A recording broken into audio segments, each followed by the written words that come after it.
नमस्कार, मैं मनोज बिश्नोई और इस रेड प्लस न्यूज़ पर आपका बहुत स्वागत है। और आज आपको सबसे पहले ये बताएंगे कि ऑल इंडिया कांग्रेस कमेटी यानी कि AICC ने राजस्थान के कौन से युवा नेता को NSUI का राष्ट्रीय अध्यक्ष चुना है। और इसके बाद आपको बताएंगे कि आखिरकार हनुमान बेनीवाल ने ये क्यों कहा कि मेरे जाने के बाद आपको खुद पता चल जाएगा कि हनुमान बेनीवाल कौन था।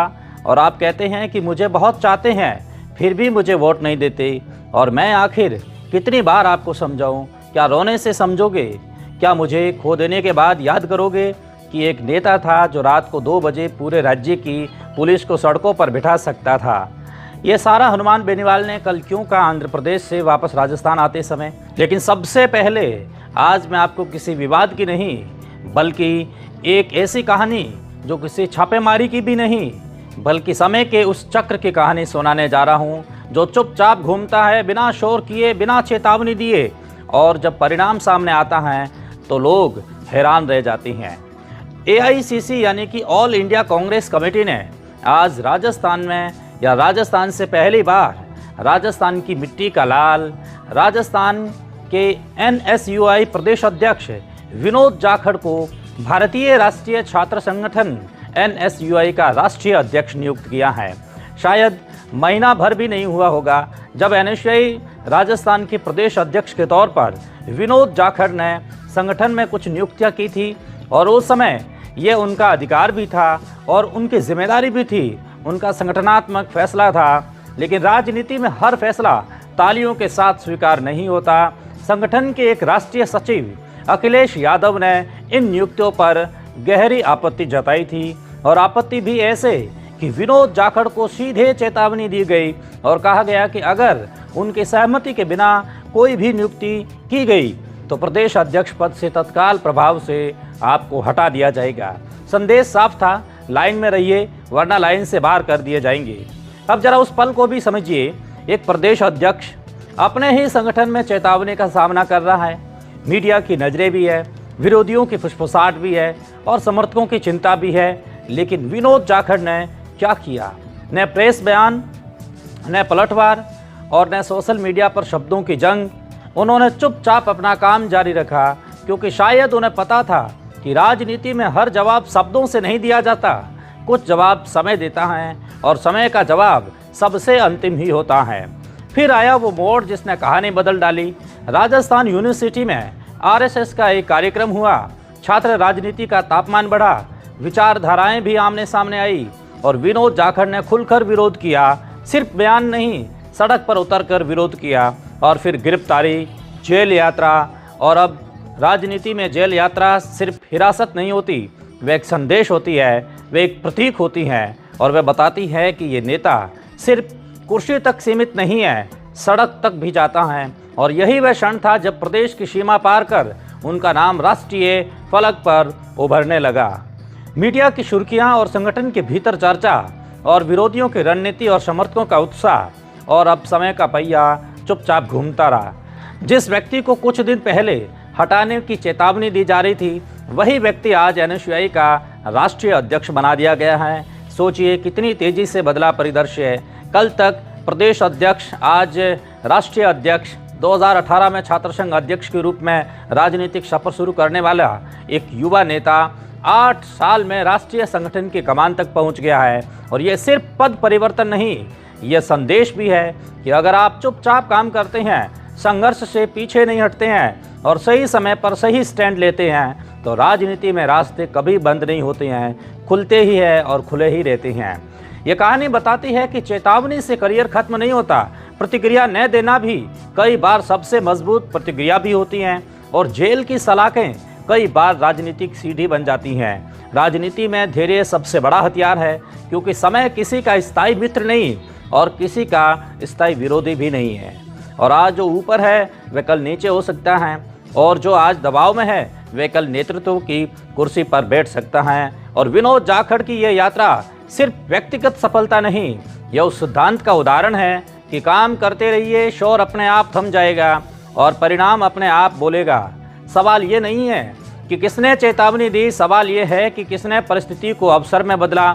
और यही राजनीति का असली सार है, असली गणित है। संघर्ष, संयम और सही समय पर निर्णायक स्टैंड और समय का पहिया ऐसे ही घूमता है बिना आवाज़, लेकिन असर इतना गहरा कि समीकरण बदल जाए।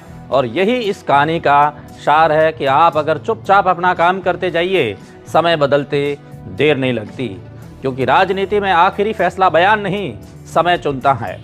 विनोद जाखड़ जो आज एनएसयूआई के राष्ट्रीय कैप्टन बना दिए गए हैं, लेकिन इस मुकाम तक पहुंचने की कहानी सीधी रेखा में नहीं लिखी गई है। इसे पसीने और अस्वीकृति और जिद ने गढ़ा है। 7 दिसंबर 1994 को जयपुर जिले के विराटनगर तहसील में मेड़ जोधुला गांव में जन्मे विनोद जाखड़ एक साधारण परिवार से आते हैं। पिता पूर्णमल जाखड़ एक कारीगर और माता छोटी देवी समाज का वह वर्ग जिसे अक्सर अवसरों के कतार में सबसे पीछे खड़ा कर दिया जाता है। जाखड़ उपनाम से कई लोग उन्हें जाट समझ लेते हैं, लेकिन वे मेघवाल जाति से आते हैं, वे मेघवाल समाज से आते हैं, यानी सामाजिक सीढ़ी के निचले पायदान से उठकर राष्ट्रीय छात्र राजनीति के शिखर तक पहुंचने की कहानी। 2014 में उन्होंने राजस्थान यूनिवर्सिटी के अध्यक्ष पद के लिए एनएसयूआई से टिकट मांगा, लेकिन संगठन ने भरोसा नहीं जताया। लेकिन विनोद ने हार नहीं मानी और निर्दलीय चुनाव लड़ा और जीत दर्ज की। ये सिर्फ जीत नहीं थी, बल्कि संदेश था कि जमीन पर काम करने वाला कार्यकर्ता पहचान खुद बनाता है। वे राजस्थान कॉलेज के पहले दलित अध्यक्ष बने और बाद में एनएसयूआई से जुड़े और 2016 में फिर यूनिवर्सिटी अध्यक्ष पद के लिए टिकट मांगा और जवाब मिला, मेहनत करो। कई लोग यहीं रुक जाते हैं, लेकिन विनोद जाखड़ बिल्कुल भी नहीं रुके और इसी दौर में उन्होंने वेटर की नौकरी भी की। दिन में छात्र राजनीति और रात में अपनी आजीविका के लिए ट्रे उठाना। यह संघर्ष भाषणों से नहीं, जीवन से लिखा जाता है। 2018 में लगातार सक्रिय रहने के बावजूद उन्हें अध्यक्ष पद का टिकट नहीं मिला और महासचिव पद का प्रस्ताव आया तो था, लेकिन उन्होंने उसे ठुकरा दिया।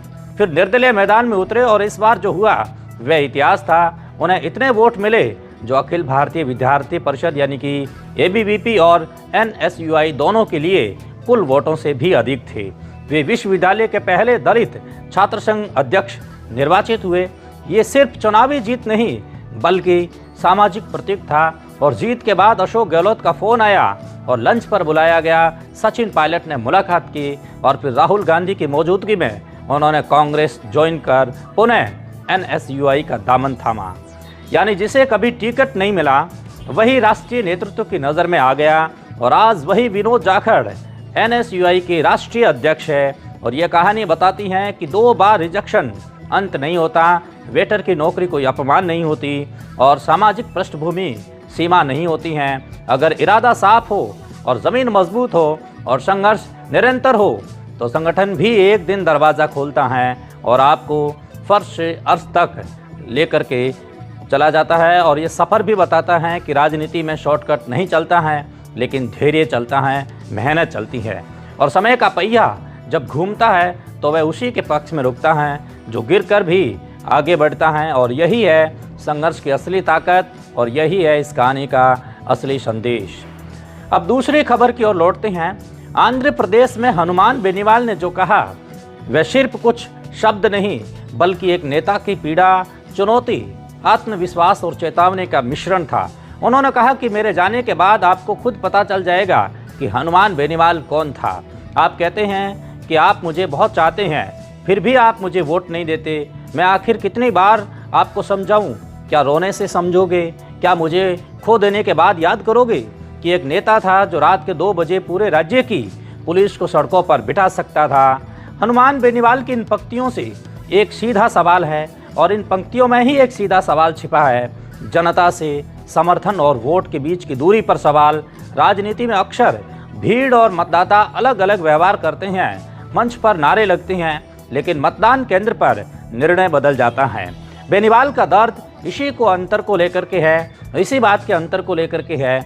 उन्होंने कहा कि मेरी ज़िंदगी का हर दिन मैंने आपके लिए खर्च किया है, अपने परिवार के लिए नहीं। जितना ज़्यादा मैंने आपके लिए किया उतना ही मुझे नीचे गिराने की कोशिश की गई है। ये भाव है जो कई जन नेताओं में तब दिखता है जब उन्हें लगता है कि उनके संघर्ष का राजनीतिक लाभ उन्हें नहीं मिल रहा है, उनकी खरी कमाई की उनको पूंजी नहीं मिल रही है। लेकिन लोकतंत्र में त्याग की कहानी से ज़्यादा असर परिणाम का होता है और जनता भावनाओं को सुनती है, पर फैसला अनुभव और अपेक्षाओं के आधार पर करती जाती है। उन्होंने खिमसर का जिक्र करते हुए कहा कि सपना था उन्हें हराकर विकास कराया जाएगा और फिर खुद को अलग लेवल का बंदा बताया। राजनीति में आत्मविश्वास जरूरी है, लेकिन अंतिम प्रमाण जनादेश का होता है।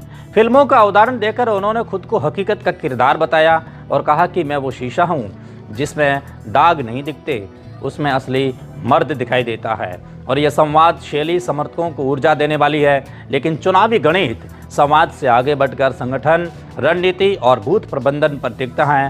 रात 2 बजे पुलिस को सड़कों पर बिठा देने की बात शक्ति प्रदर्शन का प्रतीक हो सकती है, पर लोकतंत्र में असली शक्ति मतदाता की उंगली पर लगी स्याही है। जितना नेता ऊपर जाता है उतने विरोधी बढ़ते हैं। राजनीति में प्रतिस्पर्धा स्थायी है और कोई स्थान खाली नहीं रहता है, इसलिए हर नेता को जनता के बीच भरोसे और संगठन के भीतर मजबूती दोनों एक साधना करनी पड़ती है।